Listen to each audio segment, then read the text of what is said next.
আমাৰ এইকেইদিন ধাৰাসাৰ বৰষুণৰ ফলত ব্ৰহ্মপুত্ৰৰ জলপৃষ্ঠ ক্ৰমান্বয়ে বৃদ্ধি পাইছে আৰু আমি খবৰ পোৱা মতে ঢলা শদিয়াতো পানী যথেষ্ট বৃদ্ধি পাই আছে বৰ্তমানলৈকে।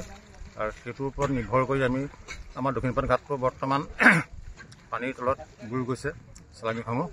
আৰু আমি আমাৰ যিখিনি মানে বয় বস্তু আছে নাও দুনি পৰা ধৰি ৰেম্প চেম্প আমি সকলালে স্থানান্তৰ কৰিম।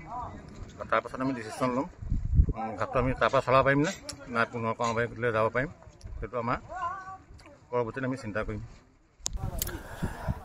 আমাৰ যোৱা কালিলৈকে এই পাৰঘাটটো দক্ষিণপাট পাৰঘাটটো আমি নিৰাপদে চলাই আছিলোঁ।